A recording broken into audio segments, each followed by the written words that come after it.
2015 में wing commander Dhirendra S जाफा की किताब प्रकाशित हुई, डेथ वाजंट पेनफुल, जिसमें उन्होंने 1971 के युद्ध के बाद पाकिस्तान की जेलों से भाग निकलने वाले भारतीय पायलटों की कहानी बताई है। 3 से 16 दिसंबर 1971 के बीच चले भारत पाकिस्तान युद्ध के बीच कई भारतीय पायलट पाकिस्तान की जेलों में बंद थे। आज हम आपको 13 अगस्त 1972 को पाकिस्तान की रावलपिंडी जेल से भागे पारुलकर, मलविंदर सिंह गेरवाल और हरीश सिंह के भागने की कहानी बताएंगे। और इस पूरी प्लानिंग के पीछे लेफ्टिनेंट दिलीप पारुलकर का दिमाग था, क्योंकि 1971 की लड़ाई से पहले एक बार पारुलकर ने अपने साथियों से कहा था कि अगर कभी उनका विमान गिरा दिया गया, वो पकड़ लिए जाते हैं, तो वो जेल में बंद नहीं बैठेंगे, वो वहां से भागने की कोशिश करेंगे।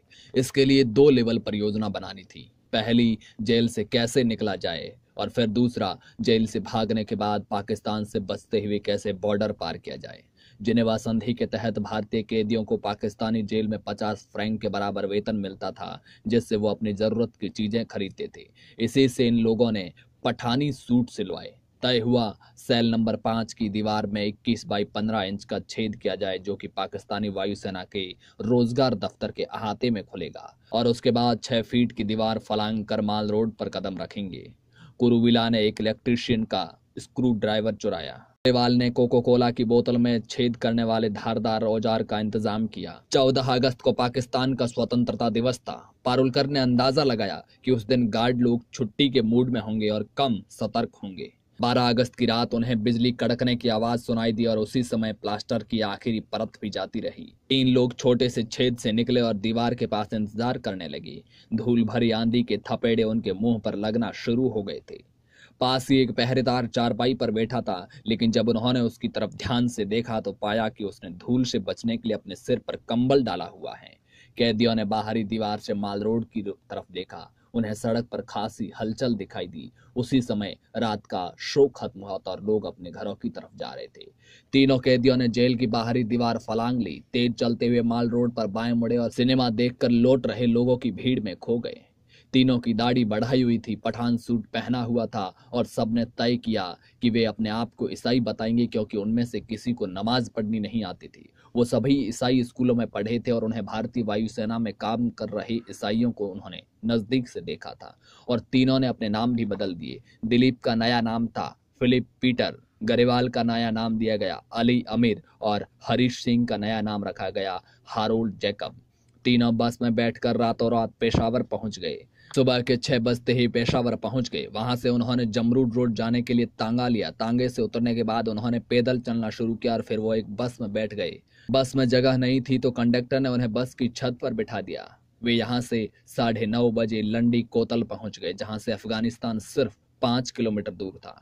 यहाँ इन्होंने देखा कि हर आदमी सिर ढके हुए हैं, कुछ न कुछ सिर पर जरूर पहना हुआ है, इसलिए उनके जैसा दिखने के लिए इन लोगों ने भी पेशावरी टोपियां खरीद ली। लेकिन थोड़ी दूर जाकर देखा तो गरेवाल को एक टोपी पूरी नहीं हो रही थी, सिर पर सही तरीके से सेट नहीं हो रही थी। लेकिन जब वो यहाँ वापस आए टोपी बदलवाने के लिए, तो एक लड़के ने आवाज लगाई, लंडी खाना के लिए टैक्सी 25 रुपए। ये तीनों उस टैक्सी में बैठने के लिए आगे बढ़े तो पीछे से एक बुजुर्ग आदमी ने आवाज दी, यहाँ तो लंडी खाना नाम की कोई जगह है ही नहीं, वो तो अंग्रेजों के जाने के साथ ही खत्म हो गई। दरअसल इन लोगों को शक था कि ये बंगाल के लोग हैं जो अफगानिस्तान के रास्ते बंगाल भागना चाहते हैं। ये वो वक्त था जब पाकिस्तान के 2 टुकड़े होकर एक अलग देश बांग्लादेश बना था, तो पाकिस्तानी आवाम में बांग्लादेशियों को लेकर भयंकर नफरत थी। यहाँ से तीनों को पकड़कर तहसीलदार के पास ले जाया गया। लेकिन दिलीप को लगा कि तहसीलदार और उनकी पुलिस पिटाई करेगी, तो बेहतर है उसी जेल से फिर संपर्क कर ले, ताकि जिनेवा संधि के चलते हम पिटाई से बच जाएंगे। अचानक दिलीप ने उस तहसीलदार से कहा कि पाकिस्तानी वायुसेना के प्रमुख के एडीसी स्क्वाड्रन लीडर उस्मान से बात करना चाहते हैं। ये वही उस्मान थे जो रावलपिंडी जेल के इंचार्ज थे और भारतीय युद्ध बंदियों के लिए क्रिसमस का केक लाए थे। उस्मान लाइन पर आ गए। दिलीप ने उस्मान से कहा, सर आपने खबर सुन ही ली होगी, हम तीनों लंडी कोतल में हैं, हमें तहसीलदार ने पकड़ रखा है, क्या आप अपने आदमी भेज सकते हैं? दरअसल ये दिलीप ने इसलिए चाल चली थी क्योंकि दिलीप जानता था कि अगर मामला ऊपर तक पहुंचा दिया जाएगा तो फिर तहसीलदार इस मामले में कुछ नहीं कर सकता। उस्मान ने कहा कि तहसीलदार को फोन दे। उस्मान ने तहसीलदार से कहा कि ये तीनों हमारे आदमी हैं, इन्हें बंद कर दीजिए, हिफाजत से रखिए, लेकिन पीटिए नहीं।